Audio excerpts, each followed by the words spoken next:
नमस्कार दोस्तों। मुंशी प्रेमचंद की कहानियों की इस कड़ी में अगली कहानी है मंत्र। मेरा नाम है नितिन और आप मुझे सुन रहे हैं मेरे चैनल बोधि वेदा पर। अगर आप हमसे पहली बार जुड़ रहे हैं तो चैनल को सब्सक्राइब करें। अगर कहानी पसंद आए तो वीडियो को लाइक करें और अपने सुझाव हमें कमेंट करके बताएं। तो चलिए शुरू करते हैं। संध्या का समय था। डॉक्टर चड्ढा गोल्फ खेलने के लिए तैयार हो रहे थे। मोटर द्वार के सामने खड़ी थी कि कहार एक डोली लिए आते दिखाई दिए। डोली के पीछे एक बूढ़ा लाठी टेकता चला आता था। डोली औषधालय के सामने आकर रुक गई। बूढ़े ने धीरे धीरे आकर द्वार पर पड़ी हुई चिक से झांका। ऐसी साफ सुथरी जमीन पर पैर रखते हुए उसे भय हो रहा था कि कोई घुड़क ना बैठे। डॉक्टर साहब को मेज के सामने खड़े देखकर भी उसे कुछ कहने का साहस ना हुआ। डॉक्टर साहब ने चिक के अंदर से गरज कर कहा, कौन है? क्या चाहता है? बूढ़े ने हाथ जोड़कर कहा, हुजूर, बड़ा गरीब आदमी हूं। मेरा लड़का कई दिन से। डॉक्टर साहब ने सिगार जलाकर कहा, कल सवेरे आओ, कल सवेरे। हम इस वक्त मरीजों को नहीं देखते। बूढ़े ने घुटने टेक कर जमीन पर सिर रख दिया और बोला, दुहाई है सरकार की, लड़का मर जाएगा। हुजूर 4 दिन से आंखें भी नहीं खोली। डॉक्टर चड्ढा ने कलाई पर नजर डाली। केवल 10 मिनट समय और बाकी था। गोल्फ स्टिक खूंटी से उतारते हुए बोले, कल सवेरे आओ, कल सवेरे। यह हमारे खेलने का समय है। बूढ़े ने पगड़ी उतारकर चौखट पर रख दी और रोकर बोला, हुजूर, बस एक निगाह देख लें, बस एक निगाह। लड़का हाथ से चला जाएगा हुजूर। 7 लड़कों में से बस यही एक बचा है। हम दोनों आदमी रो रो कर मर जाएंगे सरकार। आपकी बढ़ती हुए दीनबंधु। ऐसे उजड़ देहाती यहाँ प्रायः रोज आया करते थे। डॉक्टर साहब उनके स्वभाव से खूब परिचित थे। कोई कितना भी कुछ कहे पर वे अपनी रट लगाते जाएंगे, किसी की सुनेंगे नहीं। धीरे से चिक उठाई और बाहर निकलकर मोटर की तरफ चले। बूढ़ा यह कहता हुआ उनके पीछे दौड़ा, सरकार, बड़ा धर्म होगा, हुजूर दया कीजिए, बड़ा दीन दुखी हूं, संसार में कोई और नहीं है बाबूजी। मगर साहब ने उसकी ओर से मुंह फेर कर देखा तक नहीं। मोटर में बैठकर बोले, कल सवेरे आना। मोटर चली गई। बूढ़ा कई मिनट तक मूर्ति की भांति निश्चल खड़ा रहा। संसार में ऐसे मनुष्य भी होते हैं जो अपने आमोद प्रमोद के आगे किसी की जान की भी परवाह नहीं करते। शायद इसका उसे अब भी विश्वास न आता था। सभ्य संसार इतना निर्मम, इतना कठोर है, इसका ऐसी मर्ममेदी अनुभव अब तक ना हुआ था। वो उन पुराने जमाने के जीवों में से था जो लगी हुई आग बुझाने, मुर्दे को कंधा देने, किसी के छप्पर को उठाने और किसी कलह को शांत करने के लिए सदैव तैयार रहते थे। जब तक बूढ़े को मोटर दिखाई दी, वो खड़ा टकटकी लगाए उसी ओर ताकता रहा। शायद उसे अब भी डॉक्टर साहब के लौट आने की आशा थी। फिर उसने कहारों से डोली उठाने को कहा। डोली जिधर से आई थी उधर ही चली गई। चारों ओर से निराश होकर डॉक्टर चड्ढा के पास आया था। इतनी बड़ी तारीफ सुनी थी। यहां से निराश होकर वो फिर किसी दूसरे डॉक्टर के पास नहीं गया। किस्मत ठोक ली। उसी रात को उसका हंसता खेलता 7 साल का बालक अपनी बाल लीला समाप्त करके इस संसार से सिधार गया। बूढ़े माँ बाप के जीवन का यही एक आधार था। इसी का मुंह देखकर जीते थे। इस दीपक के बुझते ही जीवन की अंधेरी रात भाई भाई करने लगी। बुढ़ापे की विशाल ममता टूटे हुए हृदय से निकलकर उस अंधकार में आर्त स्वर से रोने लगी। कई साल गुजर गए। डॉक्टर चड्ढा ने खूब यश और धन कमाया, लेकिन इसके साथ ही अपने स्वास्थ्य की रक्षा भी की, जो एक असाधारण बात थी। यह उनके नियमित जीवन का आशीर्वाद था कि 50 वर्ष की अवस्था में उनकी चुस्ती और फुर्ती युवकों को भी लज्जित करती थी। उनके हर एक काम का समय नियत था। इस नियत से वो जौ भर भी न टलते थे। बहुधा लोग स्वास्थ्य के नियमों का पालन उस समय करते हैं जब वो रोगी हो जाते हैं। डॉक्टर चड्ढा उपचार और संयम का रहस्य खूब समझते थे। उनकी संतान संख्या भी इसी नियम के अधीन थी। उनके केवल 2 बच्चे हुए, एक लड़का और एक लड़की। तीसरी संतान ना हुई, इसीलिए श्रीमती चड्ढा भी अभी जवान मालूम होती थी। लड़की का तो विवाह हो चुका था, लड़का कॉलेज में पढ़ता था। वहीं माता पिता के जीवन का आधार था। शील और विनय का पुतला, बड़ा ही रसिक, बड़ा ही उदार, विद्यालय का गौरव, युवक समाज की शोभा। मुखमंडल से तेज की छटा भी निकलती थी। आज भी अच्छा था। आज उसी की 20वीं सालगिरह थी। संध्या का समय था। हरी हरी घास पर कुर्सियां बिछी हुई थीं। शहर के रईस और हुक्काम एक तरफ, कॉलेज के छात्र दूसरी तरफ बैठे भोजन कर रहे थे। बिजली के प्रकाश से सारा मैदान जगमगा रहा था। आमोद प्रमोद का सामान जमा था। छोटा सा प्रहसन खेलने की तैयारी थी। प्रहसन स्वयं कैलाशनाथ ने लिखा था। वही मुख्य एक्टर भी था। इस समय वो एक रेशमी कमीज पहने नंगे पांव इधर से उधर मित्रों की आवभगत में लगा हुआ था।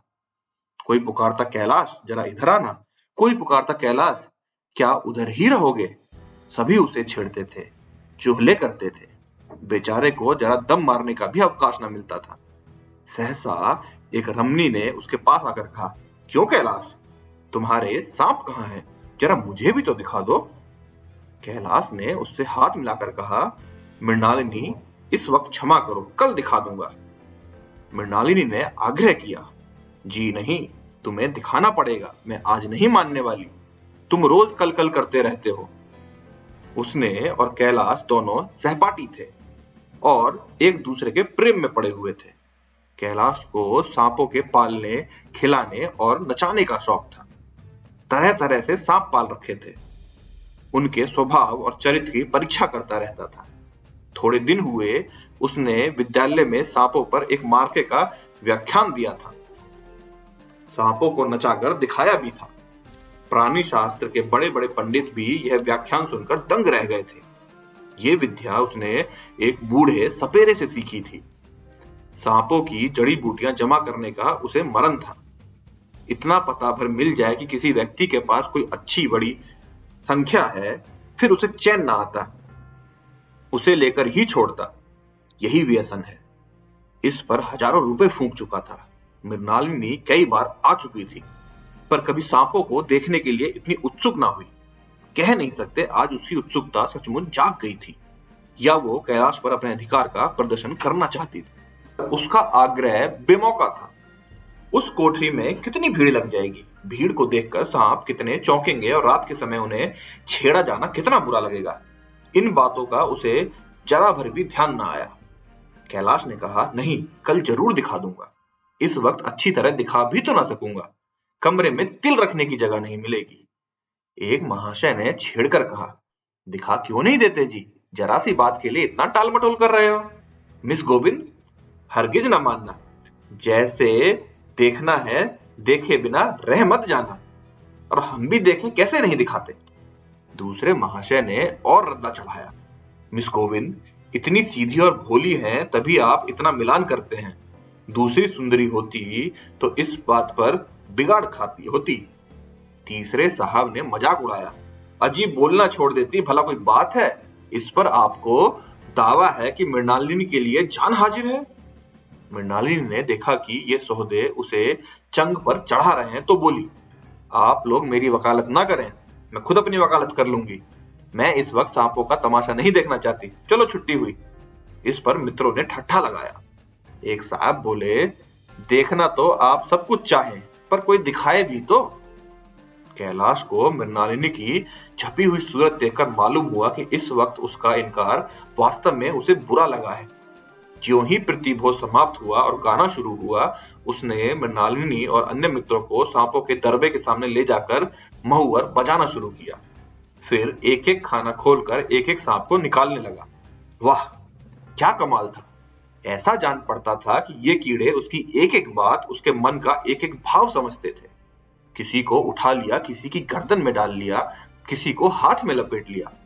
मृणालिनी बार बार मन करती कि इन्हें गर्दन में ना डालो, दूर से ही दिखा दो, बस जरा नचा दो। कैलाश की गर्दन में सांपों को लिपटते देख उसकी जान निकल जाती थी। पछता रही थी कि मैंने व्यर्थ ही इससे सांप दिखाने को कहा। मगर कैलाश एक ना सुनता था। प्रेमिका के सम्मुख अपने सर्प कला प्रदर्शन का ऐसा अवसर पाकर वह कहां चूकने वाला था। एक मित्र ने टोका, दांत तोड़ डाले होंगे। कैलाश हंसकर बोला, दांत तोड़ डालना मदारियों का काम है, किसी के दांत नहीं तोड़े गए, कहिए तो दिखा दूं। कहकर उसने एक काले सांप को पकड़ लिया और बोला, मेरे पास इससे बड़ा और जहरीला सांप दूसरा नहीं है। अगर किसी को काट ले तो आदमी आनंद फानंद में मर जाए, लहर भी ना आए। इसके कांटे का मंत्र नहीं, इसके दांत दिखा दूं। मृणालिनी ने उसका हाथ पकड़कर कहा, नहीं नहीं कैलाश, ईश्वर के लिए इसे छोड़ दो, तुम्हारे पैरों पड़ती हूं। इस पर एक दूसरे मित्र बोले, मुझे तो विश्वास ही नहीं आता, लेकिन तुम कहते हो तो मान लूंगा। कैलाश ने सांप की गर्दन पकड़कर कहा, नहीं साहब, आप आंखों से देखकर मानिए। दांत तोड़कर वश में किया तो क्या किया। सांप बड़ा समझदार होता है, अगर उसे विश्वास हो जाए कि इस आदमी से मुझे कोई हानि ना पहुंचेगी तो वह इसे हरगिज ना काटेगा। मृणालिनी ने जब देखा कि कैलाश पर इस वक्त भूत सवार है तो उसने यह तमाशा बंद करने के विचार से कहा, अच्छा भाई, अब यहां से चलो। देखा गाना शुरू हो गया, आज मैं भी कोई चीज सुनाऊंगी। ये कहते हुए उसने कैलाश का कंधा पकड़कर चलने का इशारा किया और कमरे से निकल गई। मगर कैलाश विरोधियों का शंका समाधान करके ही दम लेना चाहता था। उसने सांप की गर्दन पकड़कर जोर से दबाई, इतनी जोर से दबाई कि उसका मुंह लाल हो गया, देह की सारी नसें तन गईं। सांप ने अब तक उसके हाथों ऐसा व्यवहार ना देखा था। उसकी समझ में ना आता था कि यह मुझसे क्या चाहते हैं। उसे शायद भ्रम हुआ कि मुझे मार डालना चाहते हैं, अतः वह आत्मरक्षा के लिए तैयार हो गया। कैलाश ने उसकी गर्दन खूब दबाकर मुंह खोल दिया और उसके जहरीले दांत दिखाते हुए बोला, जिन सज्जनों को शक हो आकर देख ले। आया विश्वास या अब भी कुछ शक है। मित्रों ने आकर उसके दांत देखे और चकित हो गए। प्रत्यक्ष प्रमाण के सामने संदेह को स्थान कहां।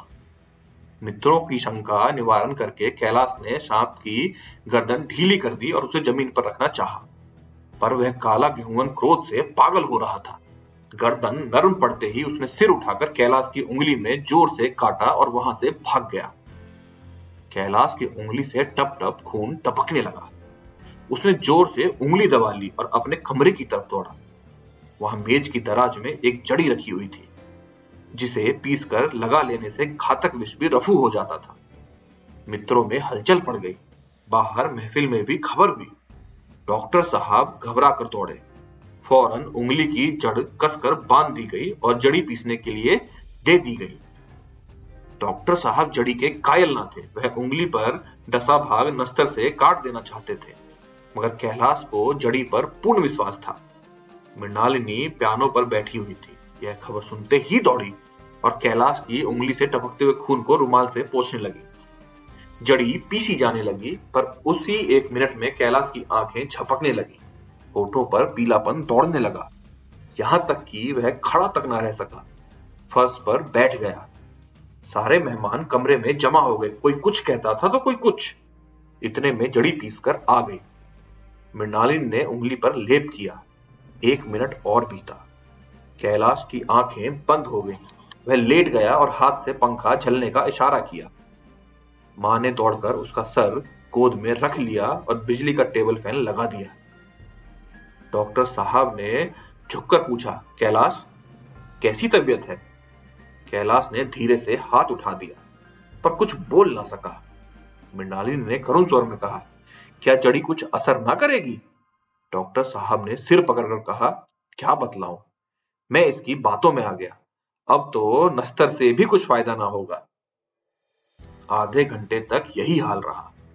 कैलाश की दशा प्रतिक्षण बिगड़ती जाती थी, यहां तक कि उसकी आंखें पथरा गईं, हाथ पांव ठंडे हो गए, मुख की कांति मलिन पड़ गई, नाड़ी का कहीं पता नहीं। मौत के सारे लक्षण दिखाई देने लगे। घर में कोहराम मच गया। मृणालिनी एक और सिर पीटने लगी, मां अलग पछाड़े खाने लगी। डॉक्टर चड्ढा को मित्रों ने पकड़ लिया, नहीं तो वह नस्तर अपनी गर्दन पर मार लेते। एक महाशय बोले, कोई मंत्र झाड़ने वाला मिले तो संभव है अब भी जान बच जाए। एक मुसलमान सज्जन ने इसका समर्थन किया, अरे साहब, कब्र में पड़ी हुई लाशें जिंदा हो गई हैं, ऐसे ऐसे बाकमाल पड़े हुए हैं। डॉक्टर चड्ढा बोले, मेरी अक्ल पर पत्थर पड़ गया था कि इसकी बातों में आ गया। नस्तर लगा देता तो यह नौबत ना आती। बार बार समझाता रहा कि बेटा सांप ना पालो, मगर कौन सुनता था। बुलाइए किसी झाड़ फूक करने वाले को ही बुला लाइए। मेरा सब कुछ ले ले, मैं अपनी सारी जायदाद उसके पैरों पर रख दूंगा। लंगोटी बांधकर घर से निकल जाऊंगा, मगर मेरा कैलाश, मेरा प्यारा कैलाश उठ बैठे। ईश्वर के लिए किसी को तो बुलवाइए। एक महाशय का किसी झाड़ने वाले से परिचय था। वह दौड़कर उसे बुला लाए, मगर कैलाश की सूरत देखकर उसे मंत्र चलाने की हिम्मत ना पड़ी। बोला, अब क्या हो सकता है सरकार, जो कुछ होना था हो चुका। अरे मूर्ख, ये क्यों नहीं कहता कि जो कुछ ना होना था वो हो चुका, जो कुछ होना था वह कहां हुआ। माँ बाप ने बेटे का सेहरा कहां देखा। मृणालिनी का कामना तरु क्या पल्लव और पुष्प से रंजित हो उठा। मन के वह स्वर्ण स्वप्न जिसने जीवन आनंद का स्रोत बना था, क्या पूरे हो गए। जीवन के नृत्य में तारिका मंडित सागर में आमोद की बहार लूटते हुए क्या उसकी नौका जलमग्न नहीं हो गई। जो ना होना था वो हो गया। वही हरा भरा मैदान था, वही सुनहरी चांदनी एक निशब्द संगीत की भांति प्रकृति पर छाई हुई थी। वही मित्र समाज था, वही मनोरंजन के समान थे, मगर जहां हास्य की ध्वनि थी वहां करुण क्रंदन और अश्रु प्रवाह था। शहर से कई मील दूर एक छोटे से घर में एक बूढ़ा और बुढ़िया अंगीठी के सामने बैठे जाड़े की रात काट रहे थे। बूढ़ा नारियल पीता था और बीच बीच में खांसता था। बुढ़िया दोनों घुटनियों में सिर डाले आग की ओर ताक रही थी। एक मिट्टी के तेल की कुप्पी ताक पर जल रही थी। घर में न चारपाई थी न बिछौना। एक किनारे थोड़ी सी पुआल पड़ी थी। इसी कोठरी में एक चूल्हा था। बुढ़िया दिन भर उपले और सूखी लकड़ियां बटोरती। बूढ़ा रस्सी बटकर बाजार में बेच आता। यही उनकी जीविका थी। उन्हें न किसी ने रोते देखा और न ही हंसते। उनका सारा समय जीवन रहने में कट जाता था। मौत द्वार पर खड़ी थी, रोने या हंसने की कहां फुर्सत। बुढ़िया ने पूछा, कल के लिए सन तो है नहीं, काम क्या करोगे। जाकर झगड़ू शाह से 10 सेर सन उधार लाऊंगा। अरे उसके पहले के पैसे तो दिए ही नहीं, और उधार कैसे देगा। अरे ना देगा ना सही, घास तो कहीं नहीं गई ना। दोपहर तक क्या 2 आने की भी ना काटूंगा। इतने में एक आदमी ने द्वार पर आवाज दी, भगत भगत, क्या सो गए। अरे जरा किवाड़ तो खोलो। भगत ने उठकर किवाड़ खोल दिए। एक आदमी ने अंदर आकर कहा, कुछ सुना। डॉक्टर चड्ढा बाबू के लड़के को सांप ने काट लिया। भगत ने चौंक कर कहा, चड्ढा बाबू के लड़के को। अरे वही चड्ढा बाबू है ना, जो छावनी में बंगले में रहते हैं। अरे हाँ हाँ वही। शहर में हल्ला मचा हुआ है, जाते हो तो जाओ, आदमी बन जाओगे। बूढ़े ने कठोर भाव से सिर हिलाकर कहा, अरे मैं नहीं जाता, मेरी बला जाए वही चड्ढा है, खूब जानता हूं। भैया को लेकर उन्हीं के पास गया था, खेलने जा रहे थे, पैरों पर गिर पड़ा था, एक नजर देख लीजिए, मगर सीधे मुंह से बात तक ना की। भगवान बैठे सुन रहे थे। अब जान पड़ेगा कि बेटे का गम कैसा होता है। कई लड़के हैं। नहीं जी, एक ही लड़का था, सुना है, सबने जवाब दे दिया। भगवान बड़ा कारसाज है। उस वक्त मेरी आंखों से आंसू निकल पड़े थे, पर उन्हें तनिक भी दया न आई थी। मैं तो उनके द्वार पर होता तो भी बात न पूछता। तो ना जाओगे, हमने तो सुना था सो कह दिया। अच्छा किया, कलेजा ठंडा हो गया, आंखें ठंडी हो गई, लड़का भी ठंडा हो गया होगा। तुम जाओ, आज चैन की नींद सोऊंगा। और बुढ़िया से बोला, अरे जरा तंबाकू ले ले, एक चिलम और पीऊंगा। अब मालूम होगा लल्ला को, सारी साहिबी निकल जाएगी। हमारा क्या बिगड़ा, लड़के के मर जाने से कुछ राज तो नहीं चला गया। जहां 6 बच्चे गए थे वहां एक और चला गया। तुम्हारा तो राज सूना हो जाएगा। उसी के वास्ते सबका गला दबा दबा कर जोड़ा था ना। अब क्या करोगे। एक बार देखने जाऊंगा, पर कुछ दिन बाद मिजाज का हाल पूछूंगा। आदमी चला गया। भगत ने किवाड़ बंद कर लिए, तब चिलम पर तंबाकू रखकर पीने लगा। बुढ़िया ने कहा, इतनी रात गए जाड़े पाले में कौन जाएगा। अरे दोपहर ही होता तो मैं ना जाता, सवारी दरवाजे पर लेने आती तो भी ना जाता। भूल नहीं गया हूं, पन्ना की सूरत आंखों में फिर रही है। इस निर्दयी ने उसे एक नजर तक न देखा था। क्या मैं ना जानता था कि वह ना बचेगा? खूब जानता था। चड्ढा भगवान नहीं थे कि उन्हें एक निगाह देख लेने से अमृत बरस जाता। नहीं, खाली मन की दौड़ थी, जरा तसल्ली हो जाती, बस इसीलिए उनके पास दौड़ गया था। अब किसी दिन जाऊंगा और कहूंगा, क्यों साहब कहिए, क्या रंग है? दुनिया बुरा कहेगी कहे, कोई परवाह नहीं। छोटे आदमियों में तो सब ऐब हैं, बड़ों में कोई ऐब नहीं होता। देवता होते हैं। भगत के लिए यह जीवन में पहला अवसर था कि ऐसा समाचार पाकर वह बैठा रह गया।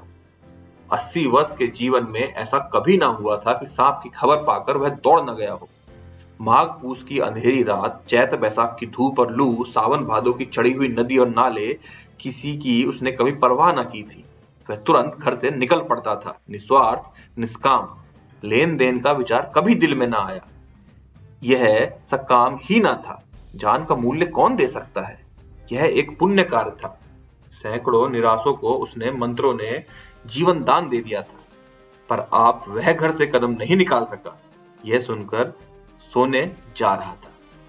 बुढ़िया ने कहा, तंबाकू अंगीठी के पास रखी हुई है, उससे भी आज 2.5 पैसे हो गए, देती ही ना थी। बुढ़िया यह कहकर लेटी। बूढ़े ने कुप्पी बुझाई, कुछ देर खड़ा रहा, फिर बैठ गया, अंत को लेट गया। पर यह खबर उसके हृदय पर बोझे की भांति रखी हुई थी। उसे मालूम हो रहा था उसकी कोई चीज खो गई है, जैसे सारे कपड़े गीले हो गए हैं या पैरों में कीचड़ लगा हुआ है, जैसे कोई उसके मन में बैठा हुआ उसे घर से निकलने के लिए कुरेद रहा है।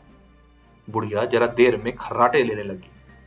बूढ़े बातें करते करते सोते हैं और जरा सा खटका होते ही जागते हैं।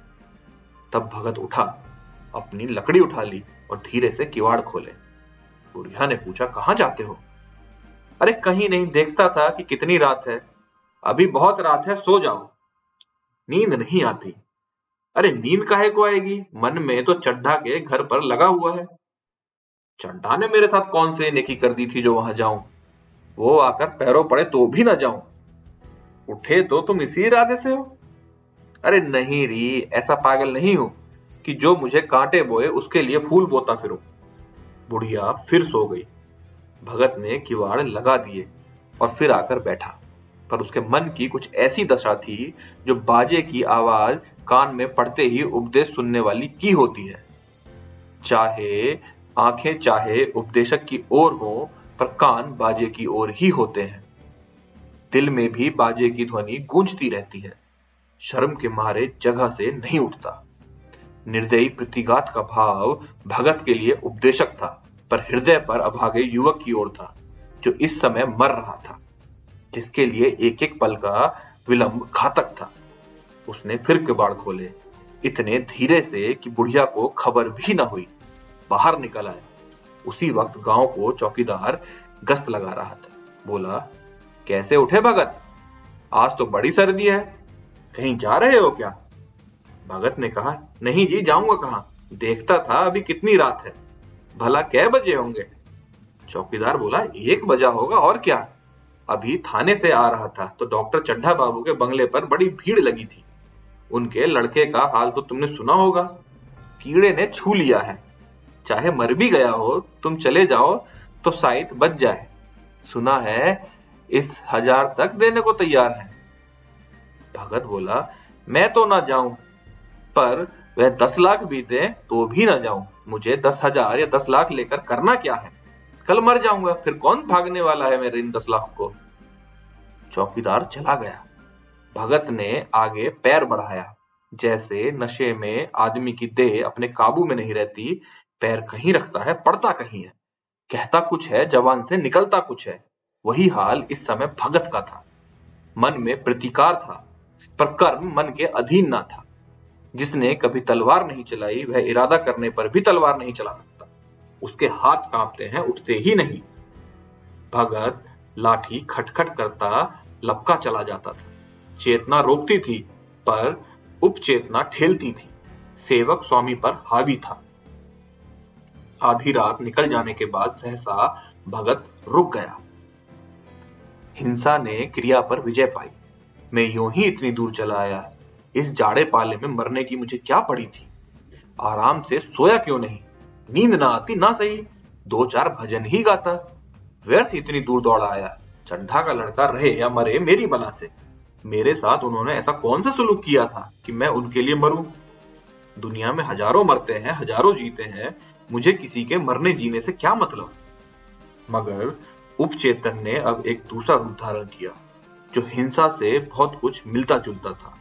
वह झाड़ फूंक करने नहीं जा रहा था। वह देखेगा कि लोग क्या कर रहे हैं। डॉक्टर साहब का रोना पीटना देखेगा, किस तरह सिर पीटते हैं, किस तरह पछाड़े खाते हैं। वह देखेगा कि बड़े लोग भी छोटों ही की भांति रोते हैं या सबर कर जाते हैं। वे लोगों को विद्वान होते हैं, सबर कर जाते होंगे। हिंसा भाव को जो धीरज देता हुआ वह फिर आगे बढ़ गया। इतने में दो आदमी आते दिखाई दिए। दोनों बातें करते चल रहे थे। चड्ढा बाबू का घर उजड़ गया। वही तो एक लड़का था। भगत के कान में यह आवाज पड़ी। उसकी चाल और भी तेज हो गई। थकान के मारे पांव ना उठते थे। शिरोभाग इतना बढ़ जाता था मानो वह मुंह के बल गिर पड़ेगा। इस तरह वह कोई 10 मिनट तक चला होगा कि डॉक्टर साहब का बंगला नजर आया। बिजली की बत्तियां जल रही थी, मगर सन्नाटा छाया हुआ था। रोने पीटने की आवाज भी ना आती थी। भगत का कलेजा धक धक करने लगा। कहीं मुझे बहुत देर तो नहीं हो गई। वो दौड़ने लगा। अपनी उम्र में वह इतना तेज कभी ना दौड़ा था। बस यही मालूम होता मानो उसके पीछे मौत दौड़ी आ रही है। 2 बज गए थे, मेहमान विदा हो रहे थे। रोने वालों में केवल आकाश के तारे रह गए और सभी रो रो कर थक गए थे। बड़ी उत्सुकता के साथ लोग रह रहकर आकाश की ओर देखते कि किसी तरह सुबह हो और लाश गंगा की गोद में दी जाए। सहसा भगत ने द्वार पर पहुंचकर आवाज दी, डॉक्टर साहब समझे, कोई मरीज आया होगा। किसी और दिन उन्होंने उस आदमी को दुत्कार दिया होता, मगर आज बाहर निकल आए। देखा एक बूढ़ा आदमी खड़ा है, कमर झुकी हुई, पोपला मुंह, भौहें तक सफेद हो गई थी। लकड़ी के सहारे कांप रहा था। बड़ी नम्रता से बोले, क्या है भाई, आज तो हमारे ऊपर ऐसी मुसीबत पड़ गई कि कुछ कहते नहीं बनता। फिर कभी आना। इधर 1 महीना तक तो शायद मैं कभी भी किसी भी मरीज को ना देख सकूंगा। भगत ने कहा, सुन चुका हूं बाबूजी, इसीलिए आया हूं। भैया कहाँ हैं? जरा मुझे दिखा दीजिए। भगवान बड़ा कारसाज है, मुर्दे को भी जिला सकता है। कौन जाने अब भी उसे दया आ जाए। चड्ढा ने व्यथित स्वर से कहा, चलो देख लो। मगर 3-4 घंटे हो गए। जो कुछ होना था हो चुका। बहुते झाड़ने फूकने वाले देख देख कर चले गए। डॉक्टर साहब को आशा तो क्या होती, हाँ बूढ़े पर दया आ गई। अंदर ले गए। भगत ने लाश को 1 मिनट तक देखा, तब मुस्कुरा कर बोला, अभी कुछ नहीं बिगड़ा है बाबूजी। यह नारायण चाहेंगे तो आधे घंटे में भैया उठ बैठेंगे। आप नाहक दिल छोटा कर रहे हैं। जरा कहारों से कहिए पानी तो भरें। कहारों ने पानी भर भर कर कैलाश को नहलाना शुरू किया। पाइप बंद हो गया। कहारों की संख्या अधिक ना थी, इसीलिए मेहमानों ने अहाते के बाहर से कुएं से पानी भर भर कर कहारों को दिया। मृणालिनी कलसा लिए पानी ला रही थी। बूढ़ा भगत खड़ा मुस्कुराकर मंत्र पढ़ रहा था, मानो विजय उसके सामने खड़ी है। जब एक बार मंत्र समाप्त हो जाता, तब वह एक जड़ी कैलाश के सिर पर डाले गए। ना जाने कितनी बार भगत ने मंत्र फूका। आखिर जब उषा ने अपनी लाल लाल आंखें खोली, तो कैलाश की भी लाल लाल आंखें खुल गईं। एक क्षण में उसने अंगड़ाई ली और पानी पीने के लिए मांगा। डॉक्टर चड्ढा ने दौड़कर नारायणी को गले लगा लिया। नारायणी दौड़कर भगत के पैरों पर गिर पड़ी और मृणालिनी कैलाश के सामने आंखों में आंसू भरे पूछने लगी, अब कैसी तबीयत है? एक क्षण में चारों तरफ खबर फैल गई। मित्रगण मुबारकबाद देने आने लगे। डॉक्टर साहब बड़े श्रद्धा भाव से हर एक के सामने भगत का यश गाते फिरते थे। सभी लोग भगत के दर्शनों के लिए उत्सुक हो उठे, मगर अंदर जाकर देखा तो भगत का कहीं पता ना था। नौकरों ने कहा, अभी तो यहीं बैठे चिलम पी रहे थे। हम लोग तमाकू लेने गए तो नहीं ली, अपने पास से तमाकू निकाल कर भरी। यहाँ तो भगत की चारों ओर तलाश होने लगी और भगत लपका हुआ घर चला जा रहा था कि बुढ़िया के उठने से पहले पहुंच जाऊं। जब मेहमान लोग चले गए तो डॉक्टर साहब ने नारायणी से कहा, बुढ़ा ना जाने कहां चला गया। एक चिलम तंबाकू का भी रवादार ना हुआ। नारायणी बोली, मैंने तो सोचा था उसे कोई बड़ी रकम दूंगी। चड्ढा बोला, रात को तो मैंने नहीं पहचाना, पर जरा साफ हो जाने पर पहचान गया।